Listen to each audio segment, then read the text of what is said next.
नमस्कार, आप देख रहे हैं टीवी9 भारतवर्ष। मैं हूं आपके साथ प्रीति रघुनंदन। इस वक्त एक बड़ी खबर आ रही है। लखनऊ अग्निकांड मामले में 18 अफसरों पर कार्रवाई की सिफारिश हुई है। अवैध निर्माण के लिए दोषी अफसरों पर कार्रवाई होगी। एलडीए उपाध्यक्ष प्रथमेश कुमार ने शासन को भेजी है रिपोर्ट।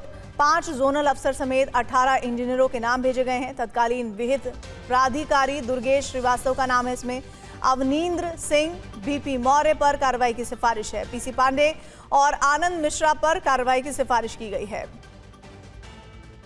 पंकज हमारे साथ, हमारे सहयोगी जुड़ रहे हैं। पंकज, देखिए, कल जो कार्रवाई हुई उसमें से एक ने ये चिट्ठी लिखी तो सीएफओ की जिम्मेदारी बनती है। ऐसे में लखनऊ अग्निकांड में ये जो हम नाम बता रहे हैं, क्या ये ऐसा तो नहीं है कि ये छोटी मछलियां हैं और बड़े लोगों पर हाथ डालने की हिम्मत नहीं हो रही है? क्या इस वक्त हकीकत है ग्राउंड जीरो पर?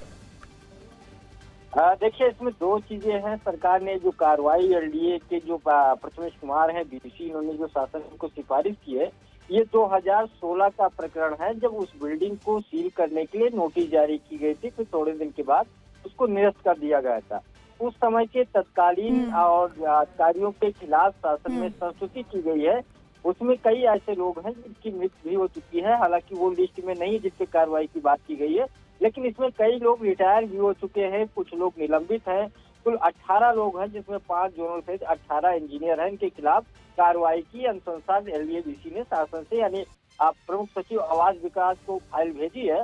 तो जाहिर सी बात है कार्रवाई होगी, लेकिन सवाल ये उठ रहा है कि जब 2016 में इनको दोषी सरकार मान रही, तो 8 साल से ये भी सरकार, इससे पहले भी सरकार थी, तो फिर कार्रवाई क्यों नहीं की गई? क्या इस तरीके की घटना होने का इंतजार किया जा रहा था कि होने के बाद इस तरीके की कार्रवाई होगी? क्योंकि ये सब वो लोग हैं जो छोटे लेवल के हैं। आखिरकार बिल्डिंग बनाने की परमिशन एक चीफ इंजीनियर की होती है या एलडीए बीसी तक फाइल जाती है, तो फिर बड़े अधिकारियों पे आखिर कार्रवाई की क्या कब होगी? जैसे आपने कहा भी कि छोटी मछलियों का शिकार किया जा रहा है, तो ये माना जा रहा है, ये अभी थोड़ी देर पहले जो खासतौर पे अग्निशमन के जो कर्मचारी थे जिनको निलंबित किया गया था, उन्होंने भी अपने सीएफओ की आरोप लगाया कि क्योंकि सारी जो अनुमति होती है फायर सेफ्टी से, वो अनुमति देते हैं। और कल फायर की ब्रिगेड की गाड़ियां भी नहीं घटनास्थल पे समय से पहुंची थी, तो उसका भी ठीकरा उन्होंने अपने सीनियर अधिकारी पे फोड़ा और योगी सरकार से मांग की कि उनके निलंबन पे पुनर्विचार किया जाए। पंकज, आप बने रहिएगा मेरे साथ। अफसरों के साथ बैठक में सीएम योगी आदित्यनाथ ने कहा है कि लखनऊ की दुर्भाग्यपूर्ण घटना बहुत बड़ा सबक है। सीएम योगी ने फायर सेफ्टी मानकों से कोई समझौता नहीं करने की बात कही है। उन्होंने कहा कि हर जिले में फायर सेफ्टी ऑडिट अभियान चलाया जाए, पहले लोगों को जागरूक किया जाए, फिर कार्रवाई हो। अभियान के नाम पर किसी नागरिक का उत्पीड़न ना हो। उन्होंने कहा कि बेसमेंट में कोचिंग नर्सिंग होम स्वीकार नहीं है।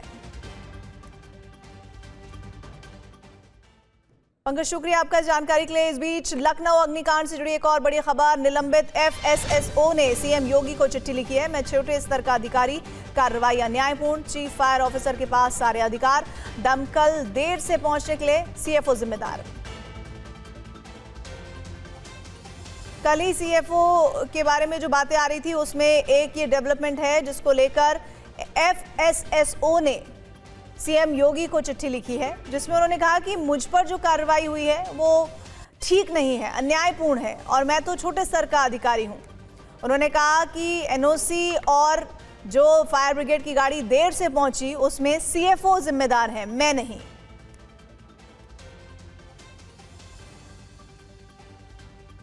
आग लगने के बाद दमकल प्रक्रिया में देरी और समन्वय की कमी सीएफओ की सीधी लापरवाही को दर्शाती है। ये निवेदन है कि छोटे अधिकारियों जैसे मेरे विरुद्ध की गई कार्रवाई पर पुनर्विचार किया जाए।